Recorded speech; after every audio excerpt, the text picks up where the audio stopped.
All that matters is... Wrong! This town deserves a better class. Heavy Metal Podcast. I'm gonna give it...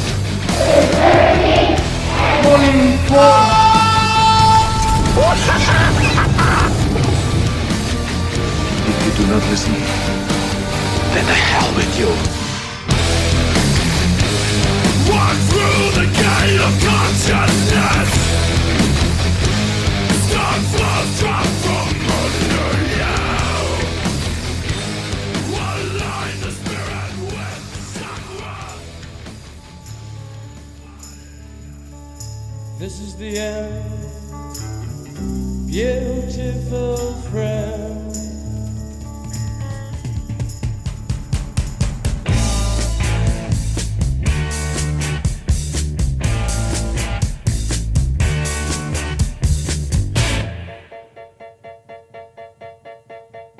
And in the end, the love you take is equal to the love you make.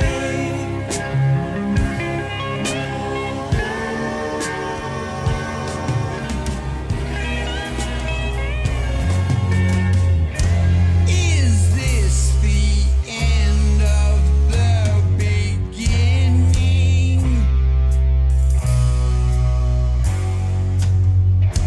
Or the beginning of the end?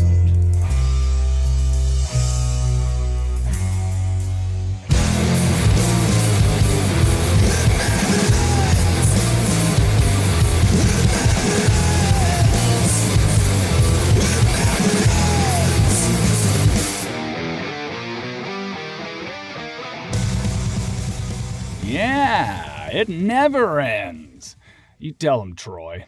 That was a little musical medley I put together on the theme of endings, featuring The Doors, The Beatles, 75% of Black Sabbath, and some late great Mastodon off of their 2017 LP, Emperor of Sand, a modern metal classic. And we are talking about endings today for a couple of reasons. Firstly, this is the final episode of the second season of my little showmance with heavy metal and volume for all. Can you believe we made it this far? You and me? You big lug? Honestly, I really thought this would deteriorate into me lecturing an imaginary James Hetfield for 3 consecutive hours before renouncing the genre entirely and just recording voice memos in my bathroom until the authorities arrived. But here we are instead, on part 6 of our season-ending series on Alice in Chains. And before we get into the Muzak in question, I want to give a really quick shout out to all my friends and Twitter moots who took the time to listen and to share or comment on my little side hustle that was released a few weeks ago called Why Do They Talk Like That? In a former life, I was a classical actor, and my good friend Danny Teeger and I put this show together as a way to teach Shakespeare to kids and adults who are idiots. Like us. Danny and I have been friends for over a decade now, which really makes him sound old. But he actually played my son on the Broadway tour of Matilda, and we've been writing together ever since. We even wrote a musical about the final days of Henry Hudson that was going to have a great run of shows at a couple of theaters right before COVID hit, so flawlessly timed as usual. But ever since then, Danny and I have been looking for projects to work on together, and Why Do They Talk Like That has been pure joy. So check it out if you're into kids or have Shakespeare. Wait, swap those. And if you're feeling generous, please give us a 5-star review and feel free to share with any of your friends who may also have Shakespeare or be into... God damn it. I know that my recent content for this show has been slow going, and writing myself into sketches about co-piloting commercial flights with NBA superstars hasn't helped. But we're back. We're ready. And we're going to land this fucking plane like a coked-up Sully Sullenberger. So welcome to And Volume for All, a deeply reverent and lovingly irreverent exploration of the history, philosophy, and future of the greatest music in the world, heavy metal. I am your host, Quinn, and when we last left Alice in Chains, they were no longer Alice in Chains. No, they hadn't gone back to their previous incarnation of Alice in Chains, having borrowed the medial N from Seal's Crofts. Oh, y'all thought y'all wasn't gonna see medial N joke? That's the Osiris of this shit. Medial N is here forever. Mother punchers. Is this 97? No, 94. All right. In 1994, Alice in Chains was over. They pulled out of a tour with Metallica and a spot in the lineup for Woodstock 94. And Metallica was cool with it, but those guys from Woodstock were total dicks. Wait, no, swap those again.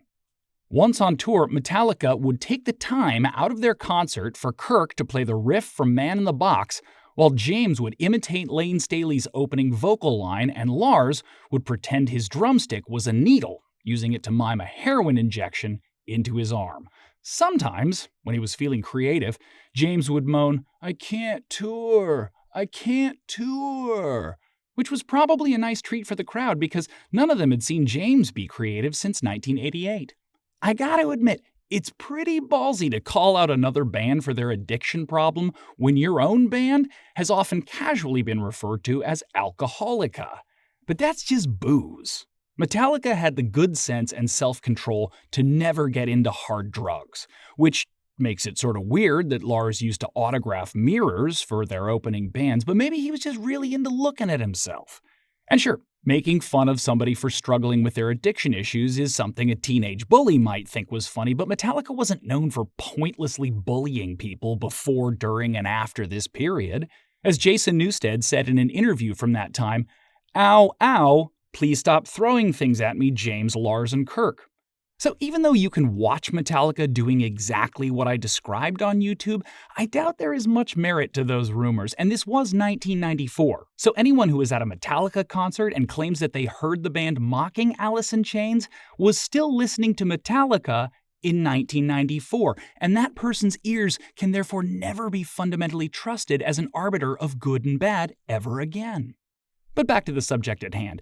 After Layne Staley showed up to their final band practice before going out on the road, strung out on heroin, Jerry Cantrell and Sean Kinney swore they would never play music with their lead vocalist again. So with touring off the table, the absence of Alice in Chains left a sizable void in Layne Staley's life. And the band's former frontman decided to fill that void with crack. Remember crack? It's back. In POG form. Now, that was Milhouse Van Houten. I'm not a psychiatrist, but in the entire history of the human species and our many various problems, I don't believe that a single one of them has ever been solved by starting a crack habit. I'm not an expert. I haven't done the reading. It's just a feeling I have. At that point in time, Layne's former bandmate, friend, and fellow junkie Ron Holt, said that between the heroin and the crack, Layne was spending around $250 to $400 a day on drugs, which is a lot. But as the old Chinese proverb teaches us, crisis is opportunity riding a dangerous wind. I don't know how that applies to this situation, but I did take the time to Google it, so it's going in the episode. And on one of the many nights Layne had to leave his apartment to score a fix, he walked into a neighborhood drug dealer's basement looking for drugs. But what he found instead was the second most likely thing to discover in such a place: the lead singer of Nirvana. Yes, Kurt... a second. I wrote it down here just a second. Warrant for your arrest. Another warrant for your arrest. There's a lot of warrants here. Cobain just happened to be in the same place at the same time doing the same thing that Layne Staley was, which is weird. Not as weird as it must have been for everyone in that room when moments later, the lead singer of the Screaming Trees, Mark Lanegan, also walked into the exact same basement. I imagine it's like that Spider-Man meme where they're all pointing at one another trying to figure out which one is the real lead singer of a grunge band, only they're not dressed like Spider-Man. Maybe Cobain, I don't know. But the crisis that had brought those three men into the same Seattle basement at the same time also contained the seeds of opportunity for Layne Staley. Oh shit, that proverb was totally right. Thank you, China. A year later, one of those men would be lost to us, and the other two would become part of a supergroup by the name of Mad Season. Their one and only record, titled Above, was released on March 15, 1995, and the album's title-ish track features both of those men on vocals. This is I'm Above by Mad Season.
That chorus is just pure late 60s proto-metal. It's Blue Cheer, Zeppelin, and Black Sabbath pulsing through the veins of grunge. You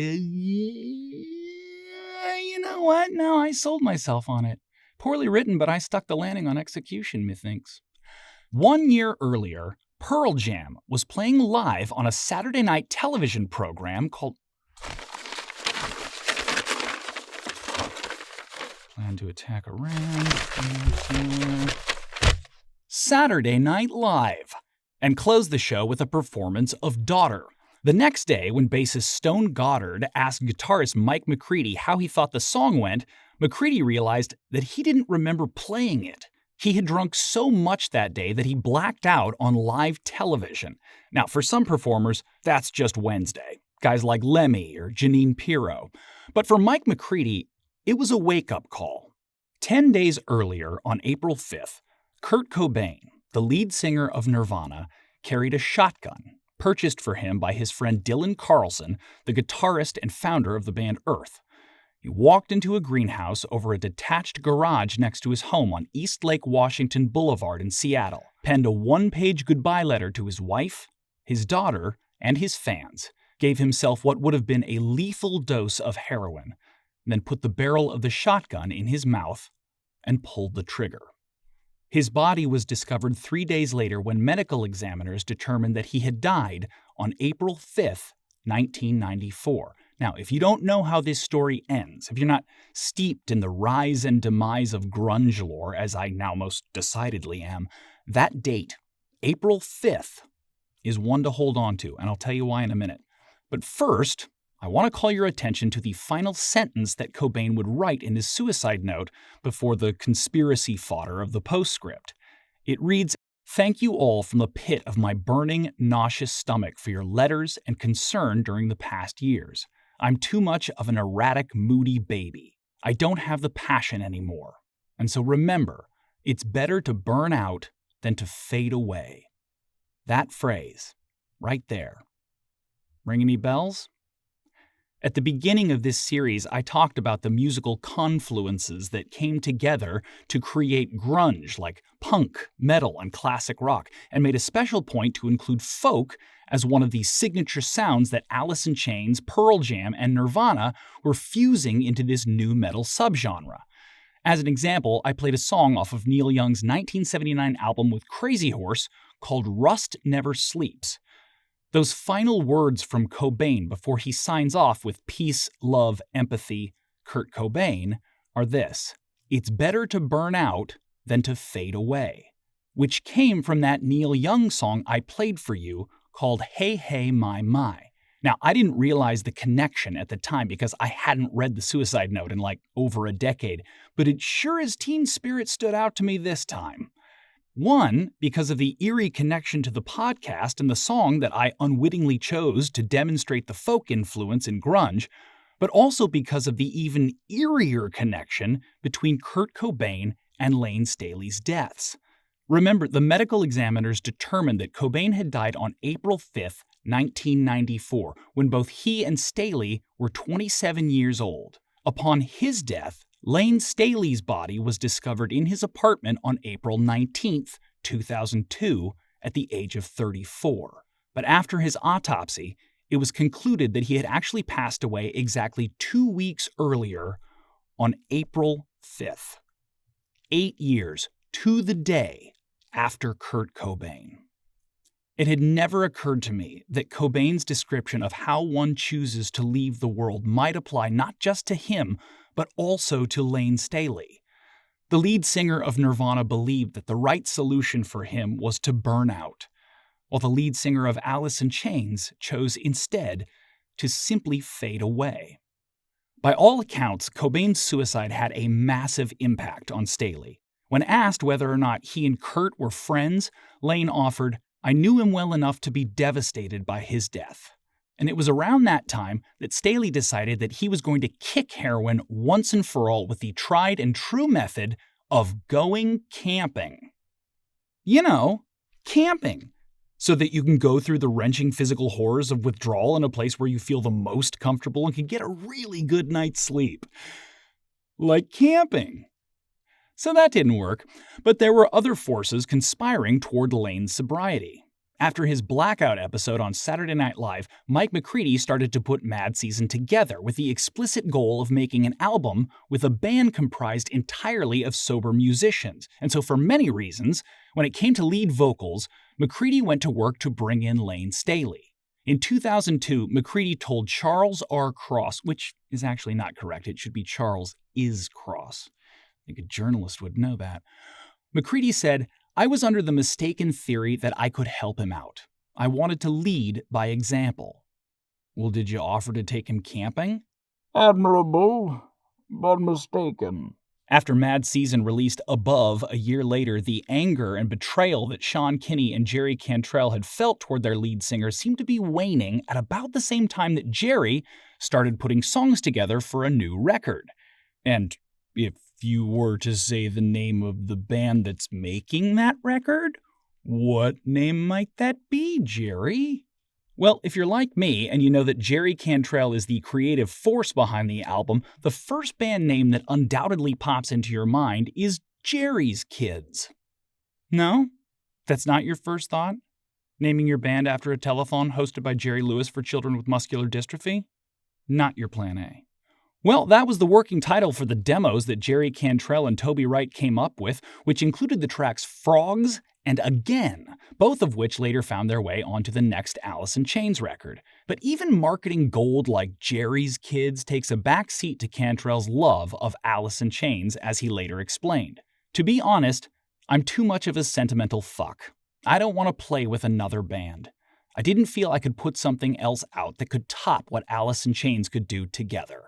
Well, on the upside, I know a certain former Slayer guitarist who needs a better band name, and Carrie's Kids is now totally available. Call me Carrie. I'm an idea guy. There isn't a ton of info about how Jerry, Sean, Mike, and Layne came back together, but in April of 1995, the band rented time at Bad Animal Studios in the Queen Anne district of Seattle, which is a little over a mile from where I work and record this podcast. In my off hours, of course. And I can't help but wonder if there wasn't another wink from behind the curtain of the universe bringing the band back together. All hail the world builder and grand architect of time and space, Scottish film actor Robert Carlyle. That's the joke, Ian. That one. The Robert Carlyle one. You'll get it on the second listen. like the postman ringing, Ian always listens twice. Because in January of 1994, a small-budget black-and-white comedy debuted at the Sundance Film Festival called Clerks. The film was quickly picked up by Miramax, became a surprise hit, and eventually a cult classic, due at least in part to the film's accompanying soundtrack, which happened to feature a song off of the Sap EP. That's the song that I said I would cover later because it gets its own little moment. And this is that little moment. Huh. That's bigger than I imagined. And because the movie did really well, as did the soundtrack, which also featured Corrosion of Conformity, Bad Religion, Soul Asylum, and Stabbing Westward, you remember Stabbing Westward? They're back in POG form. Columbia decided to re-release Alice in Chains' contribution as a single, which immediately became another top 10 mainstream rock hit at number 7 on the Billboard charts. But my favorite version of the song would appear on The Unplugged a year later. No, I'm never letting it go. And that became a radio hit as well.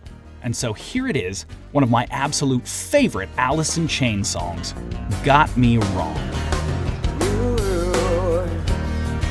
Sugar taste, sweetness doesn't often touch my face. Stay, if you please. You may not be here when I leave. As of now, I bet you got me wrong.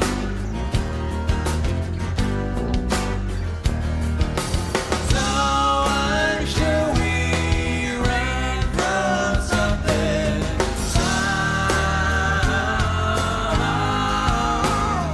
I haven't felt like this in so long.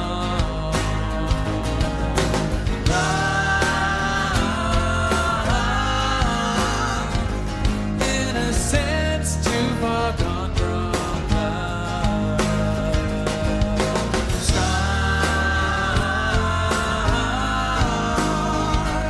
Haven't felt like this in so long.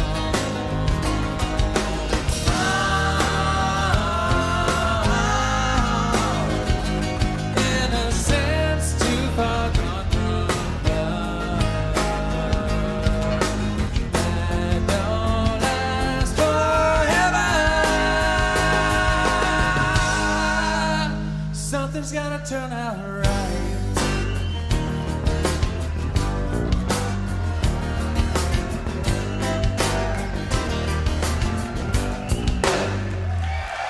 Boy, you know you're killing it when the audience starts to whistle and cheer before you even finish the song. One of my favorite moments on that record, when they go back to the verse riff after the last chorus, and you can hear the crowd getting ready to just go absolutely nuts. They were fucking fire that night. So this song would have been everywhere in 1994, and fortuitously, the lyrics address something of a misunderstanding between Jerry Cantrell and an unnamed someone. And I can't help but wonder if hearing oneself voicing the sentiment, "As of now, I think you've got me wrong," written by a close friend with whom you've just had a falling out, wouldn't go a long way toward a reconciliation. Yeah, I know, it's a love song, but if the shoe fits, fuck it? I'm not sure where I was going with that. I don't have any details about the negotiation to get the band back together, but Bad Animals was chosen specifically for its proximity to Layne Staley's apartment. Whatever the reconciliation between the band members looked like, it resulted in something of a bunker mentality. Because of the press release that Susan Silver put out citing unspecified health issues within the band, rumors started swirling that Layne Staley had either contracted AIDS from a tainted needle or had overtapped the veins in one of his limbs, which then had to be amputated. Neither was true, nor was the rumor that Layne Staley was just straight up dead. But I have a feeling that the guy who came up with that was the conspiracy theorist who always disappointed the others. Tracy's got HIV from tainted needles. I'm running with double amputation. What do you got for us, Carl? Dead? He's just dead. All right, Carl, thanks. If you're done, maybe you could go flesh out your JFK was shot theory? Think that one could use a few more colors, maybe? All of the rampant speculation from the press and amateur observers led Alice in Chains to isolate themselves from any and all externalities. Toby Wright became a de facto liaison between the band and their manager, Susan Silver, and no one involved in the recording was talking to Columbia Records at all. They therefore had no budget or timetable for release, but the one thing that they did have was a great deal of artistic freedom during the recording process. So isolated and insulated, incommunicado, and holed up at the western edge of the Puget Sound for 6 months, Alice in Chains wrote and recorded their final full-length studio album featuring Layne Staley on lead vocals amidst a storm of doubts and rumors swirling around them, none looming larger than this question: can they do it again? And on November 7th, 1995, one of the greatest bands to ever popularize or repopularize heavy music responded with a resounding and definitive answer in the form of their third LP, the second consecutive release to go to #1 on the US Billboard charts, the self-titled, criminally underrated, and just fucking glorious Alice in Chains. Hey, let 'em do it again. Yeah. Hey, you said you were my friend. Hey, turn me upside down. Oh, hey, feeling so down.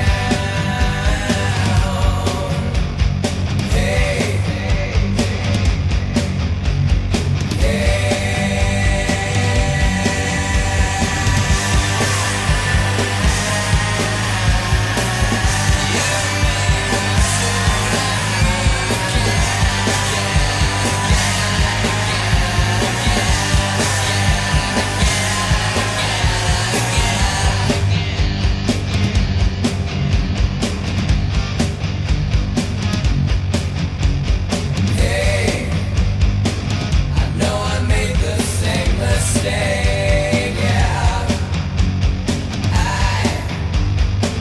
I won't do it again. No, why you slap me in the face? How I didn't say it was okay. No.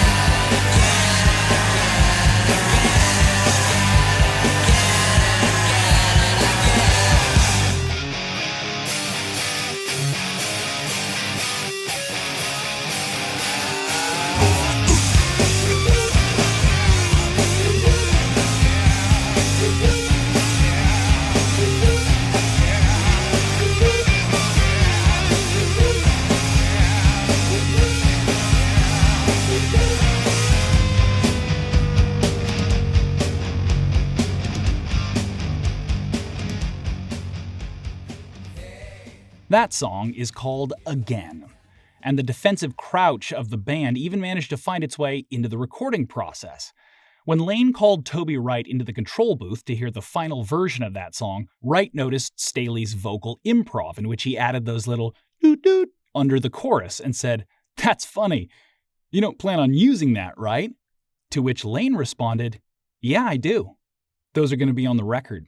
As the staff engineer at Bad Animals, Sam Hofstede, recalled it, I think Layne just sort of, when he saw Toby's reaction, I got the impression that he decided like, oh, you don't like it? Well, guess what? It's going to be on the record now. And so it was. But the band reserved its true ire for the more traditional targets of rock musicians since gravity began pulling clusters of gas and dust together, eventually forming planets capable of sustaining life. The press. And while it took the universe over 10 billion years to get there, Alice in Chains did it on the very first line of the album. Observe.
That is the album opener and lead single off the record, going to number 7 on the mainstream rock tracks, and the opening line is a direct reference to those rumors that I mentioned earlier.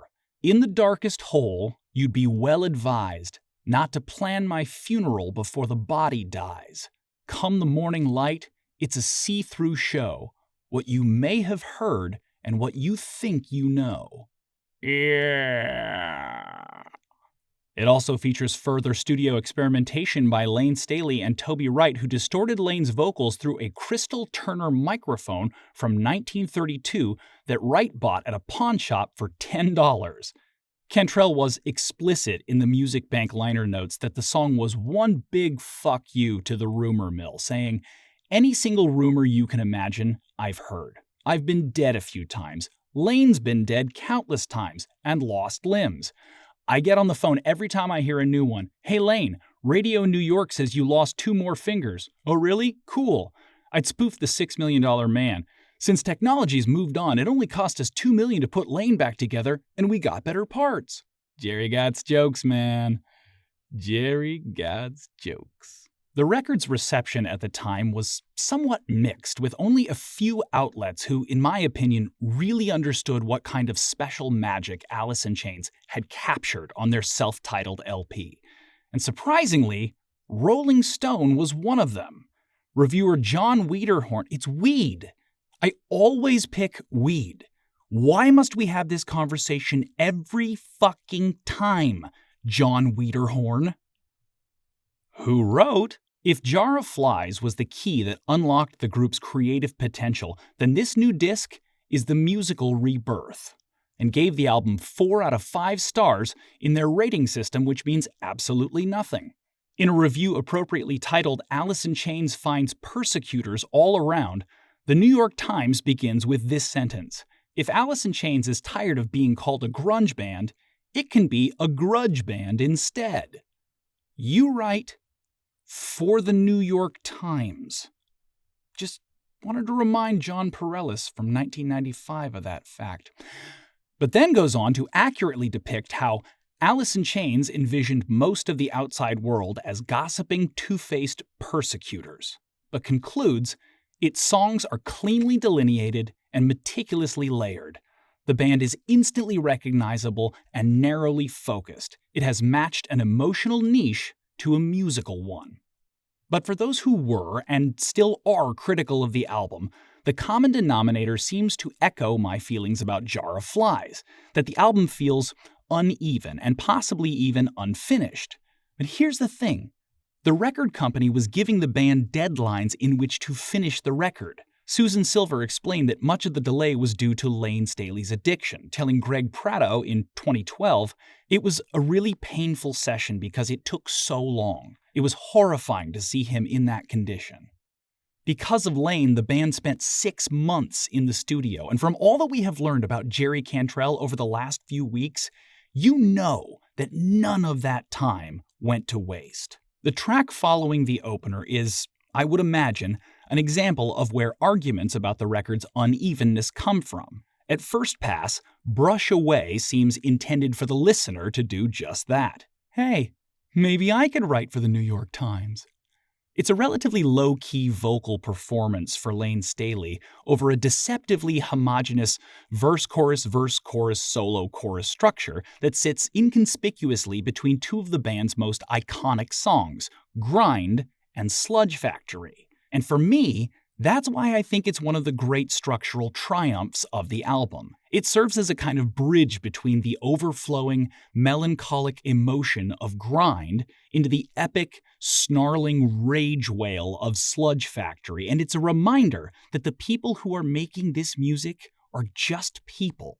As Layne says on the chorus, I try to get away, and yet I stick around. It's a perfect, simple statement of internal conflict about making music, two impulses in opposition to one another. It presumes no grandeur and delivers exactly what is needed to move us deeper into the record. While those who are critical of tracks like Brush Away hear an incomplete thought, I hear the album stepping away from Grind and into Sludge Factory as a perfectly executed example of pacing. I love it. And it sounds like this.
I don't want to harp too much on this, but without Brush Away, the A side of the record would almost be too much. Grind into Sludge Factory, into Heaven Beside You, Head Creeps, and again. Every song is a total banger and contains all 3 of the album's singles. It'd be like Paranoid without Planet Caravan. So my point is that the listener almost needs the steady, rhythmic simplicity of that second track in order to fully digest the emotional fucking density of those 5 songs that share the A-side. I don't think it's a sign of apathy or untidiness as much as it is a signal of the band's maturity. Enough said. Now, you've all been listening long enough to this podcast that you can probably tell when I come to a personal favorite track, but come on.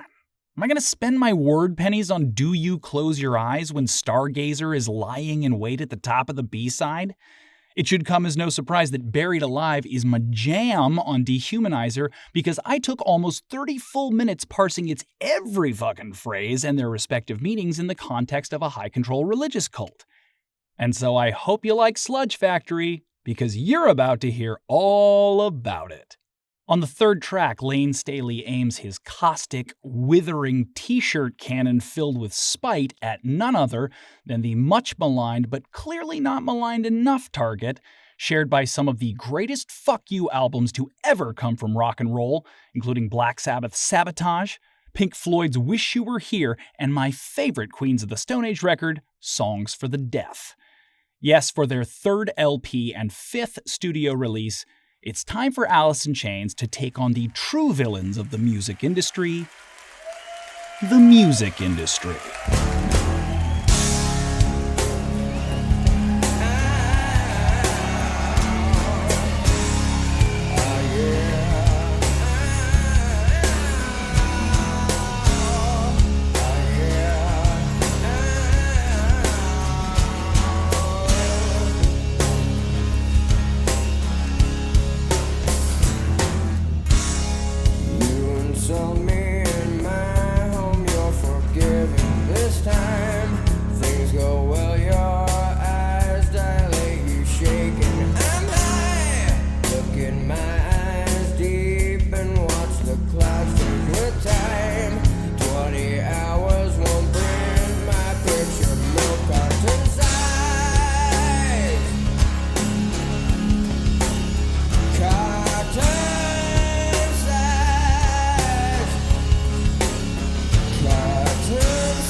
You may have noticed the cheering there as the song starts, and for you trivia heads out there, that's not the band cheering. No, it's a live performance.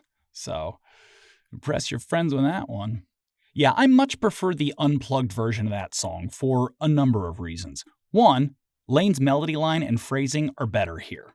Like when he holds the phrase, "out a date for me," to match the rhythm of the instrumentation instead of coming in before it, like he does on the studio. And two, it's a better vocal performance from Layne altogether. He's wailing on that live version. And this is not an easy song to sing. The distance that he travels in the chorus alone is unreal, and it's flawless. He also goes from his lower register into his falsetto and back during the verse. Not to mention that he just sounds so fully pissed off, and it totally fucking rules. With a Z. Third and finally, the guitar they bring in under the chorus for the studio version is too high in the mix. IMHO, which stands for Insert My Hungry Octopus, if I'm not... The impetus for the song came early in the recording sessions when the head of Columbia Records, Don Einer, by all accounts a real peach of a guy, called Layne Staley to congratulate him on Mad Season's Above album going gold. But that was really just pretense for giving him a deadline of 9 days to finish the record he was currently working on. This is, I believe, the reason for the repeated phrase of "by the way" before the first chorus. But Layne even more explicitly points to his conversation with Einer throughout the song, with "you insult me in my home," the studio, "you're forgiven this time," and "call me up, congratulations ain't the real why. There's no pressure besides brilliance, let's say by day 9. Corporate ignorance lets me control time." And of course, on the chorus, once again, you see an in. Discolored skin gives you away. So afraid, you kindly gurgle out a date for me. But before you feel too bad for Don Einer, and why is it always Don, by the way? It seems like every corporate entertainment asshole is named fucking Don. Don Einer, Don Arden, Don Olemeyer. That's the guy Letterman called Happy Hour Don on The Late Show, and the reason he left NBC. When you name your child Don, you just need to be aware of the risk that you are putting a real piece of shit into the world that could make life a living hell for your favorite artists. Or if you live in the States, for the entire country. I digress. This particular Don was both the reason John Mellencamp left Columbia Records and why George Michael sued to be released from his contract. In Mellencamp's case, Einer apparently said to his management, "I don't know why Mellencamp insists on having these N-words singing with him. It makes it impossible to get him on the radio." Yeah, there's just no black people on the radio. I agree with the guy who released Beyoncé's first solo record that went platinum 6 times. George Michael apparently wanted out because Einer referred to the former Wham singer as "that maggot client of yours," though the word he actually used wasn't maggot. It did rhyme, however, so he's clearly in the right business. But Don Einer is more than just a bigot and the off-brand bad guy from Ghostbusters. He also ruins art. Because in 2003, he started using a technology called Hit Predictor to determine which songs would be released as singles, successfully foisting Crazy in Love by Beyoncé into my head on a loop for years and fucking years and fucking years. Yeah, Beyoncé is black, but Don didn't know she was black until a number of years ago when she happened to turn black. And now she wants to be known as black, so I don't know. Anyway, the point being, he's not just a racist, homophobic fuck. He's also an amoral dilettante who made himself wealthy by exploiting the work of people with actual talent. What's not to like? But when Layne returns to the third verse of Sludge Factory, he seems to offer both a contrast to Einer's humanity, or lack thereof, as well as a not-so-thinly veiled threat, making reference to his long-term girlfriend Demri Purro, with whom Layne had just suffered a broken engagement. Purro was a heroin addict who also had a cardiac pacemaker as well as endocarditis, which is an inflammation of the heart. Now, the risk factors for someone with endocarditis, not surprisingly, include both having a pacemaker and heavy drug use. And I don't believe there is such a thing as casual heroin addiction. She'd gone to rehab a number of times like Layne and failed to stay clean, also like Layne.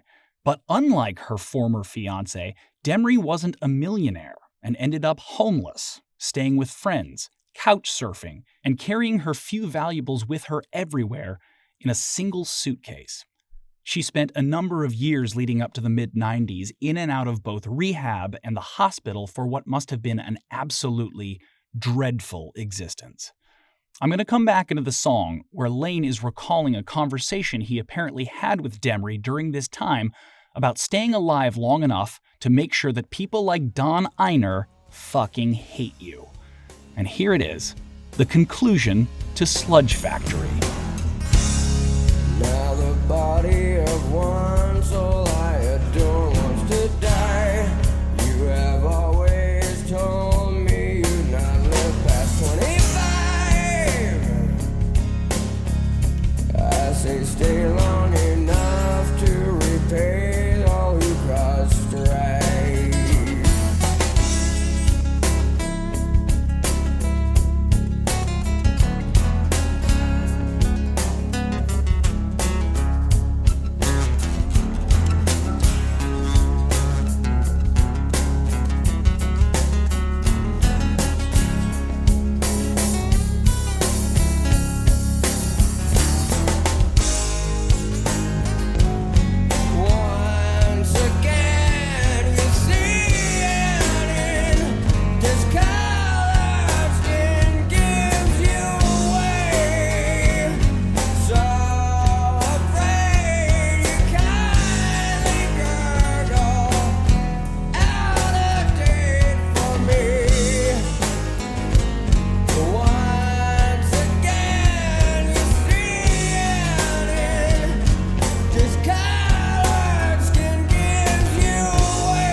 As I said before, ah yeah, what a great song.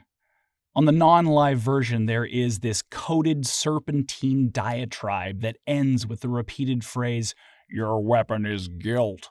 That's "your weapon is guilt" in not weird. It's pretty plainly aimed at Don Einer and Columbia Records, but the line that has really begun to stand out to me as I've been obsessing over this band lately for some reason comes just before that. It reads like this: "The breaking of the spirit thwarts the whole being." There is no way that Layne Staley could have known how portentous that line would become just about a year later and in connection with Demry Puro. While the dig is aimed at Einer, the broader meaning of the line will return to haunt Layne Staley, acting as a catalyst for his long, slow retreat from music and ultimately from life. But for now, I gotta get moving. I've spent a ton of time on the first 3 songs, so I have most of the album left to go. And apparently, albums are just a bunch of songs. Like, that's all they are. But sometimes, when one song ends and another begins in a way that moves the album seamlessly forward while also feeling emotionally necessary for the listener, well, that's good sequencing, my friend.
Back when I listened to El Radio on a regular basis, and the first notes from Heaven Beside You began to play, I would always wish it was a different Alice in Chains song.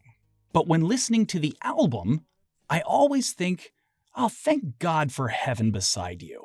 The truth is, the fourth track on this album suffers from the fact that I think so much terrible music came from bands trying to imitate it, and choosing to imitate it badly. This is 1995, and Heaven Beside You is arguably the sound of grunge being transformed into alternative rock, which in and of itself is not a bad thing. But grunge's more radio-friendly, physically attractive, and questionably inbred cousin gave us half a decade of bands like Collective Soul, Dishwalla, and Nickelback. The acts and songs that dominated late 90s radio were largely shitty clones that were made of a shitty clone of Heaven Beside You. And somehow a fly with a soul patch got trapped in the cloning machine at the same time. I don't know how it got in there. It's a lab. Gotta have safety protocols. Heaven Beside You is gorgeous, deeply sincere, and catchy as all fuck. And I think Jerry Cantrell was once again ahead of the cultural and musical curve when he wrote it. But Jerry Cantrell could also write Them Bones Down in a Hole and would, while Collective Dishwalla could not. And then Alice in Chains didn't make another album for 14 years. So that vacuum in Don Einer's heart got filled with shit like this.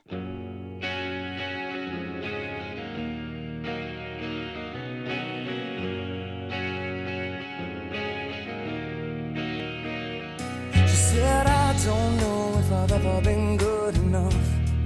I'm a little bit rusty and I think my head is caving in. And I don't know if I've ever been really loved by a hand that's touched me, and I feel like something's gonna give. And I'm a little bit angry, well, this ain't over, no, not here.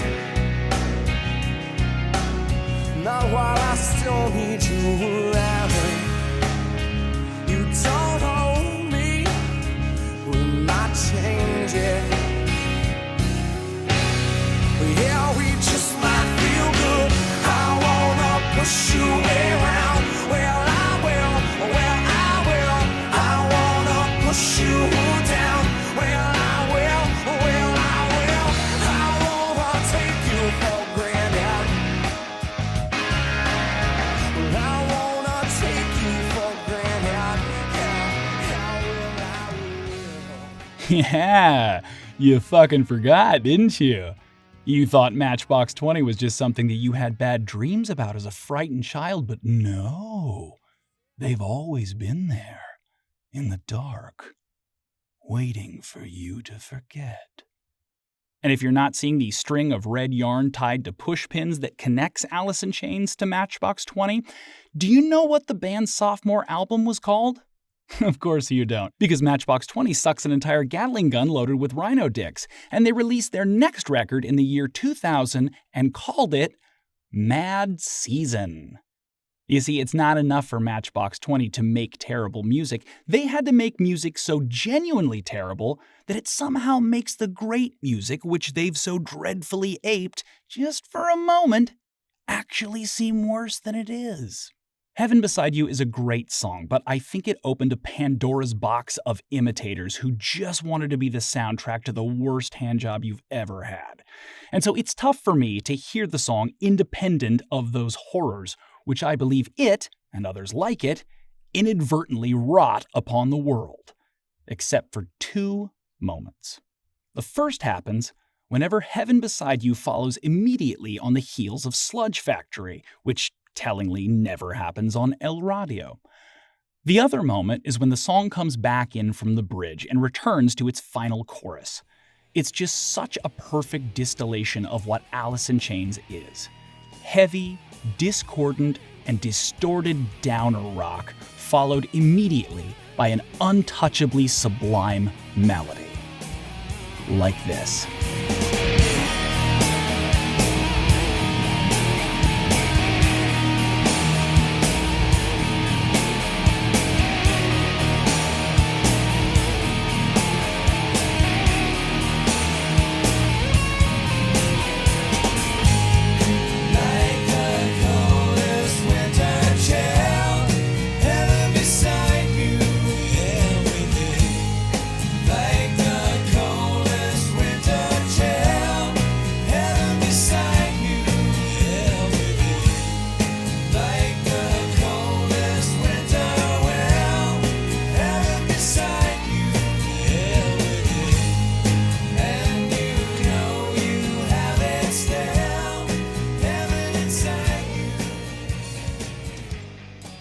I know I'm probably overusing the Staley is to Lennon as Cantrell is to McCartney SAT analogy, but it's so apt. With Jerry Cantrell writing Grind, Heaven Beside You, and again on this A-side, and Layne writing Brush Away, Sludge Factory, and the next song on our agenda, Head Creeps.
This one is a sleeper favorite of mine. It sort of fulfills that bleed the freak and sick man slot for me on this album. It's Layne's song, but something about that riff just screams Jerry Cantrell to me. It's so good, just a straight ahead metal chug. Jerry Gott's riffs, y'all. Jerry Gott's riffs. And that, my mother-punching friends, brings us to the B-side, which we will get all up into on our own B-side when we close out Alice in Chains' self-titled record, dig into a couple of tunes from The Unplugged, and cover the death of Layne Staley and the rebirth of Alice in Chains when we come back.